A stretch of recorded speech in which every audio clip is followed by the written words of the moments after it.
Já vimos que a microeconomia estuda o comportamento dos produtores e dos consumidores em mercados específicos.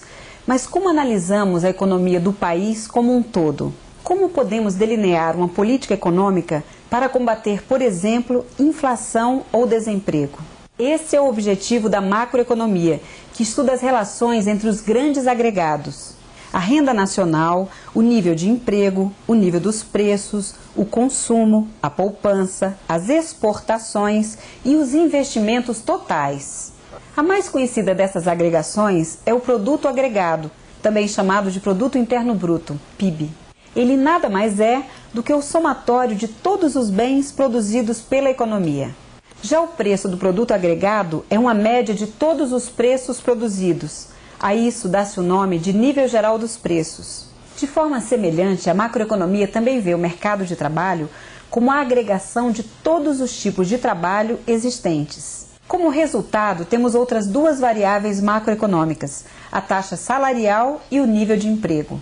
Após conhecer o comportamento das variáveis agregadas, a política macroeconômica tem que visar algumas metas. São elas: alto nível de emprego, estabilidade de preços, distribuição de renda socialmente justa, crescimento econômico. Quando um país consegue manter a maior parte de seus trabalhadores plenamente empregados, atinge um nível de PIB, Produto Interno Bruto, maior do que se deixasse muitos deles ociosos. A inflação é definida como um aumento contínuo e generalizado no nível geral de preços, o que provoca uma perda do poder aquisitivo da moeda. Isso é um problema porque gera distorções de toda a ordem no sistema econômico, como uma piora na distribuição de renda, pois os pobres têm mais dificuldade em se defender da inflação, e incerteza sobre o futuro, o que desestimula os investimentos produtivos. Daí a necessidade de políticas que preservem a estabilidade dos preços. A distribuição de renda resultante do sistema econômico pode não ser a desejada pela sociedade. O governo pode intervir por meio de impostos, subsídios ou transferências no sentido de fazer ajustes e tornar a distribuição mais justa e equitativa. Crescimento econômico é o aumento da capacidade produtiva da economia e, portanto, da produção de bens e serviços de determinado país. Quanto maior o produto agregado do país, mais rica é a sociedade. Para atingir essas metas, o governo deve atuar sobre a capacidade produtiva e sobre a despesa da sociedade. Basicamente, os instrumentos de política macroeconômica utilizados para isso são a política fiscal, a política monetária e as políticas cambial e comercial. A política fiscal diz respeito às decisões dos governos sobre gastos e tributos. Seus efeitos podem ser sentidos diretamente na demanda agregada, por meio da variação dos gastos públicos em consumo e investimento, ou indiretamente pela redução dos impostos, o que eleva a renda disponível no setor privado. A política monetária refere-se às decisões do governo sobre a quantidade de moeda, de crédito e das taxas de juros. Na atualidade, o principal instrumento da política monetária é a taxa de juros, e seu objetivo primordial é a inflação baixa. A política cambial envolve as ações para afetar a taxa de câmbio. Já a política comercial trata dos incentivos às exportações e dos desestímulos às importações, que pode acontecer por meio de alterações nas tarifas, no crédito ou via cotas. Para entender como funcionam os modelos macroeconômicos, vamos supor, primeiramente, que só existem dois agentes na economia: as famílias e as firmas. As famílias representam todos os indivíduos da sociedade e são as detentoras dos fatores de produção, ou seja, tudo aquilo que é utilizado para produzir bens e serviços. Os fatores de produção são classificados em três grandes grupos: terra, que são os campos cultiváveis, as minas; o trabalho, que são os recursos físicos e mentais do homem; e o capital, que são as máquinas, as instalações e as matérias-primas. O outro agente da economia são as firmas. Estas utilizam os fatores de produção e fabricam os bens e serviços para serem consumidos pelas famílias. Bem, então a atividade produtiva requer fatores produtivos: terra, trabalho e capital. No entanto, para que as firmas utilizem esses fatores, elas devem pagar por eles. Ou seja, as famílias devem receber uma remuneração por esses fatores que foram entregues ao processo produtivo.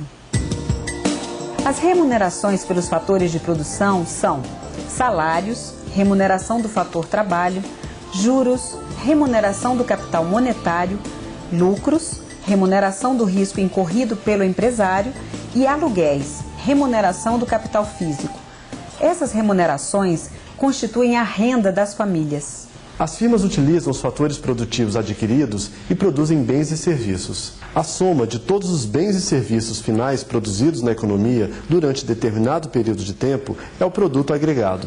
Já a remuneração recebida pelas famílias é gasta com os bens e serviços produzidos pelas firmas. Essa despesa com o produto é a demanda agregada.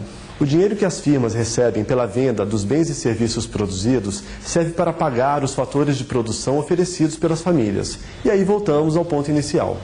Outra maneira de analisarmos todas essas relações é por meio do fluxo circular da renda, que descreve todas as transações entre as famílias e as empresas. Note que existem dois fluxos no diagrama, um com linha tracejada, que representa o lado real da economia, ou seja, insumos e produtos, e outro com linha contínua, que é o fluxo de dinheiro. As famílias fornecem os fatores de produção para as firmas e são remuneradas por isso, renda agregada. As firmas utilizam os fatores produtivos e produzem bens e serviços, produto agregado. A remuneração recebida pelas famílias é gasta com os bens e serviços produzidos pelas firmas, demanda agregada. O dinheiro que as firmas recebem pela venda dos bens e serviços serve para pagar os fatores de produção oferecidos pelas famílias. E aí voltamos ao ponto de partida. No entanto, as empresas também investem em bens de capital, que são bens utilizados para produzir outros bens. Além disso, as famílias podem não gastar toda a sua renda, isto é, podem poupar uma parte.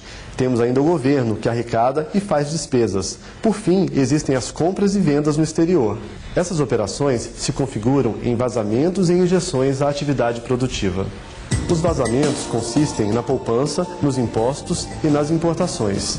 As injeções se configuram nos investimentos, nos gastos do governo e nas exportações. Cabe frisar que investimentos são gastos que visam a aumentar a capacidade produtiva da economia e poupança é a parcela da renda que não foi gasta com o consumo. Pelo fluxo circular da renda, podemos inferir a identidade macroeconômica básica. Essa identidade mostra que o valor de todos os bens e serviços produzidos em uma economia equivale ao gasto total da população com bens e serviços, que, por sua vez, é igual ao valor de todos os rendimentos recebidos pela população, tudo considerado no mesmo período de tempo. Essa identidade faz com que o fluxo circular da renda esteja sempre equilibrado.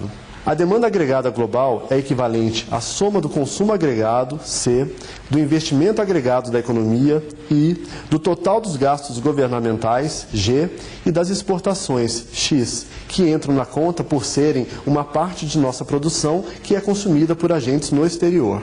Por outro lado, além dos produtos produzidos no país, temos produtos estrangeiros sendo ofertados internamente, que são as importações, M. Então podemos definir a oferta agregada global como a soma do produto agregado interno, Y, mais as importações, M. Igualando a demanda agregada global com a oferta agregada global, chegamos à demanda agregada interna, ou produto agregado interno, denotado por Y.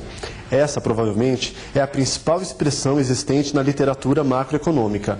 A demanda agregada é a soma do consumo, do investimento, dos gastos públicos e das exportações líquidas, X menos M. Bem, agora que já conhecemos as principais identidades macroeconômicas, podemos analisar como ocorrem as flutuações de curto prazo e os impactos das políticas fiscal e monetária. As flutuações de curto prazo na economia são comuns, acontecem em todos os países. Nos períodos de expansão econômica, em que temos um rápido crescimento do PIB real, ou seja, um aumento da produção de bens e serviços, a taxa de desemprego diminui, o lucro das firmas é crescente e a tendência é se alcançar um melhor padrão de vida para toda a população. Por outro lado, há períodos em que as empresas não conseguem vender tudo o que produzem. Reduzem a produção e demitem trabalhadores. A taxa de desemprego aumenta, o PIB e a renda caem. Isso caracteriza uma situação de recessão. É natural que todos desejem que o país cresça, ou seja, que tenhamos um aumento do produto agregado. Mas como o governo pode fazer para incentivar esse crescimento econômico? Basta lembrar que o produto agregado é igual à demanda agregada, cujos componentes são consumo, C, investimentos, I, gastos do governo, G, e exportações líquidas, X-M. Assim, para fazer o produto crescer no curto prazo, o governo precisa conseguir que pelo menos um desses componentes cresça. Para aumentar o consumo, o governo pode diminuir os tributos, pois isso faz com que a população tenha mais renda disponível para consumir. E como fazer para que as empresas aumentem sua capacidade produtiva, ou seja, seus investimentos? Nesse caso, o governo pode incentivar os investimentos diminuindo a taxa básica de juros, a famosa taxa Selic. Bem, o outro componente da demanda agregada são os gastos públicos. Para aumentá-los, basta vontade política. Cabe enfatizar, no entanto, que não é bom para a economia um governo que gaste muito dinheiro da iniciativa privada, pois são recursos que poderiam ser utilizados no aumento da capacidade produtiva.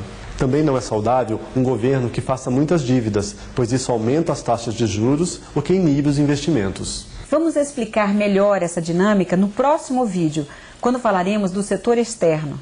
Até lá!